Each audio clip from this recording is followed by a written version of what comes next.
Hermosa mañana para cada uno de ustedes. Espero que se encuentren bien. Día 243 de la lectura de la palabra. Como siempre me levanto feliz porque es un honor, es como un privilegio poder leer la palabra, estudiarla en la mañana. No todo el mundo se puede levantar y leer la palabra, pero es bien lindo levantarse y de gran impacto y leer la palabra.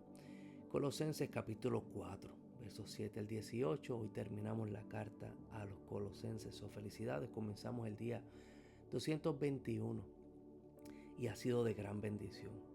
No sé usted, pero yo he aprendido que aunque la carta se escribió hace 2000 años atrás, es una carta que me ha ayudado a discernir falsas doctrinas en los tiempos de hoy. La carta fue escrita para poder ayudar a la iglesia de los Colosenses a identificar falsas doctrinas como el gnosticismo, como el evangelio de las obras, como el individualismo, que solo individuos tienen revelaciones que nadie más puede tener.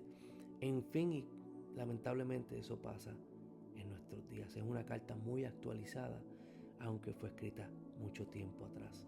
Terminamos la carta hoy con 8 individuos que, aunque no se escribe mucho, cada palabra que Pablo habla de ellos tiene mucho peso. Son los motivos a que haga un estudio de cada uno de estos personajes, porque yo lo hice y no tenemos tiempo para hacer un estudio así. Pero cuando tú entiendes lo que cada persona hizo junto a Pablo, como uno dice en Puerto Rico, hay que decir usted y tenga. Colosenses 4, 7 al 18, apreciemos esta foto que Pablo nos está haciendo de estos 8 individuos. Verso 7. Todo lo que a mí se refiere, os lo hará saber Tíquico, amado hermano y fiel siervo, consiervo en el Señor, el cual he enviado a vosotros para esto mismo, para que conozca lo que a vosotros se refiere y conforte vuestros corazones. Con Onésimo, amado y fiel hermano, que es uno de vosotros, todo lo que acá está pasando, ellos se lo harán saber. Aristarco, mi compañero de prisión, os saluda, y Marco, el sobrino de Bernabé, acerca del cual habéis recibido mandamientos, si fuere a vosotros recibidle. Y Jesús, llamado el justo, que son los únicos de la circuncisión que me ayudan en el reino de Dios, y han sido para mí de gran consuelo.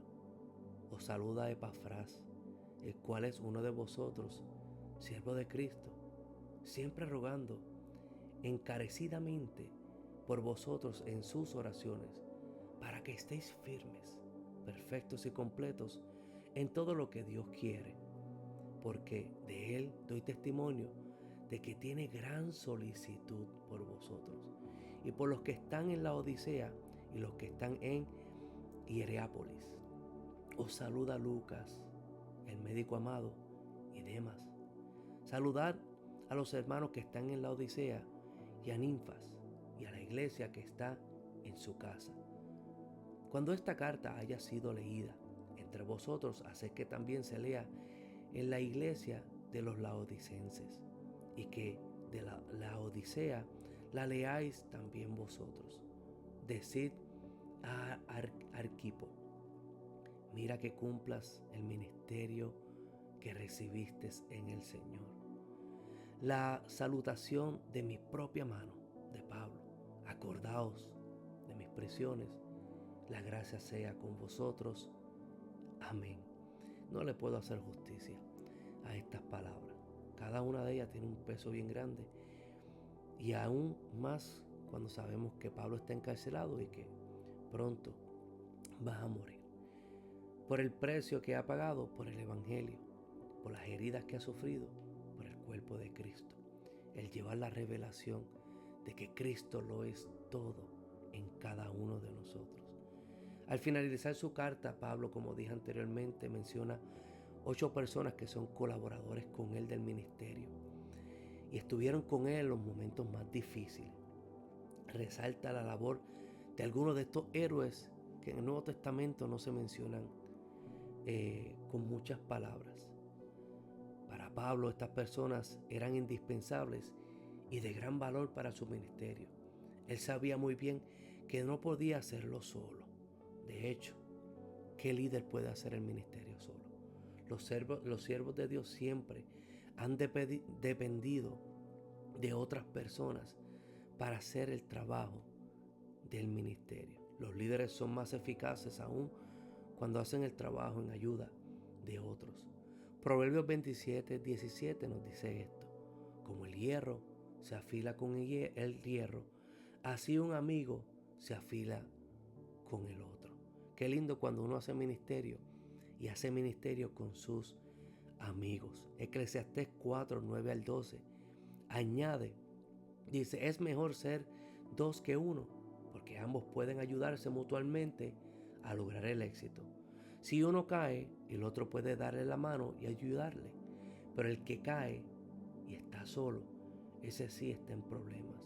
Del mismo modo, si dos personas se recuestan juntas, pueden brindarse calor mutuamente, pero ¿cómo hace uno solo para entrar en calor?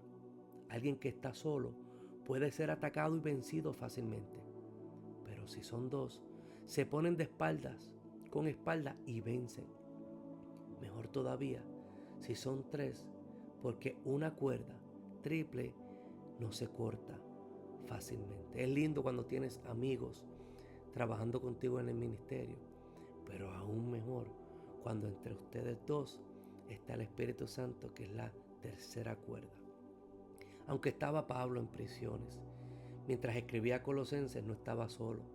Los 8 hombres que menciona no son personas muy conocidas, sin embargo, cada uno de ellos era especial para Pablo y cada uno estaba dispuesto a pagar el precio que implica estar al lado de un prisionero.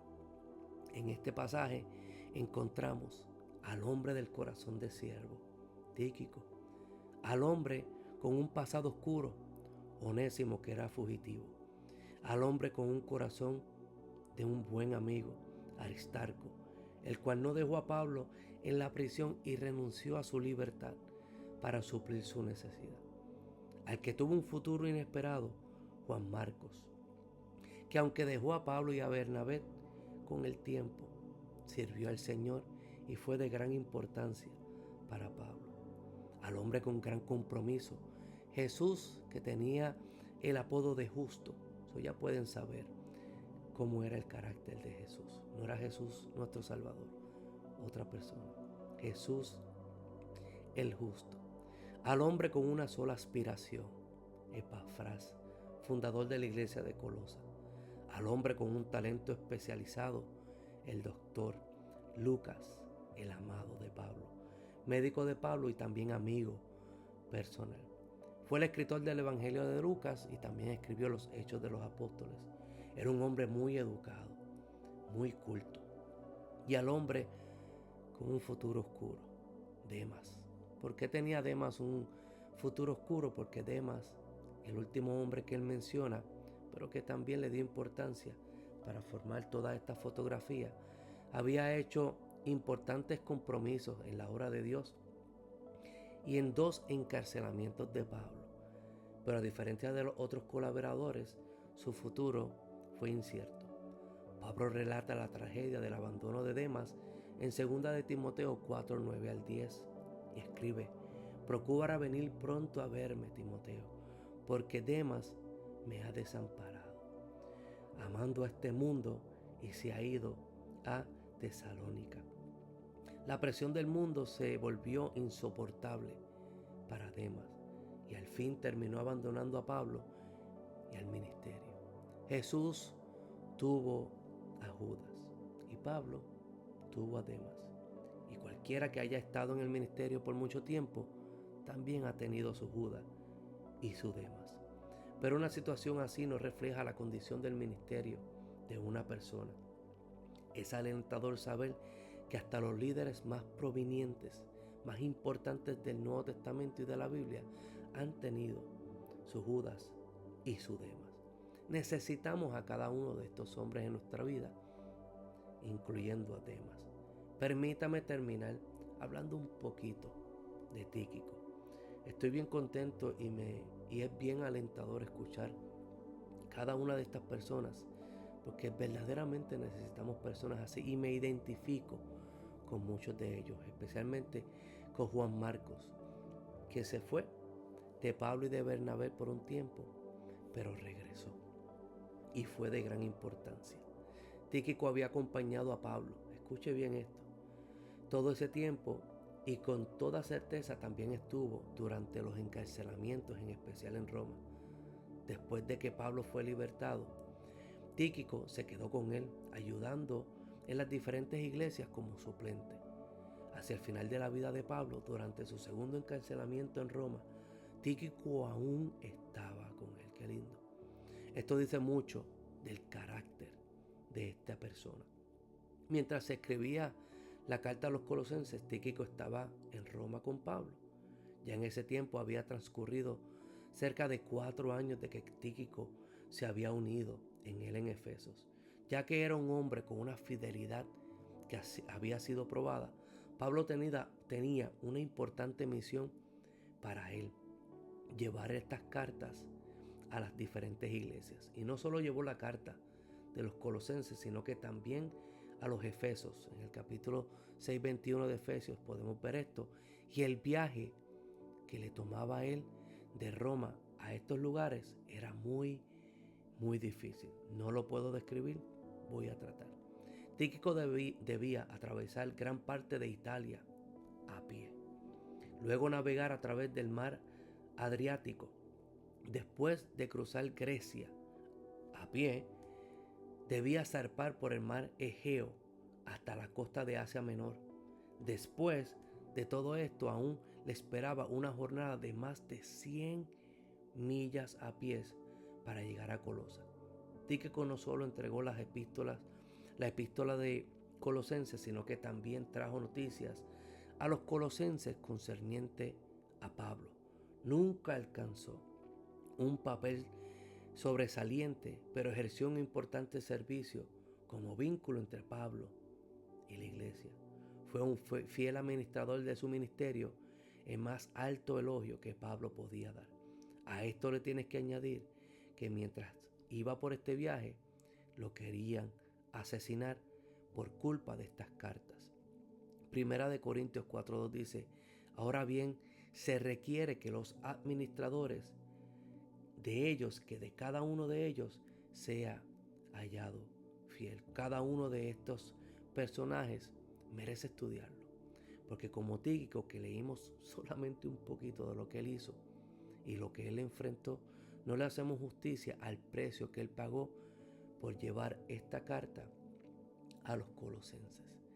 Le da un poquito más de peso a esta carta a los colosenses para que cuando la leamos con pausa, le demos la importancia y el valor, porque hombres como Tíquico pagaron el precio con su propia vida de llevar estas cartas al Colosa, y hoy en día 2026 usted y yo la podemos leer. Necesitamos personas así, personas fieles, amigos fieles, que no sean fieles a nosotros, sino que sean fieles a la obra del Señor, porque es necesario que se predique que Cristo es el Señor a todos los confines de la tierra. Él es nuestro Salvador y Él es nuestro Señor, y en Él estamos completos. Así finalizamos la carta a los colosenses. Que la paz del Señor esté con ustedes. Un fuerte abrazo.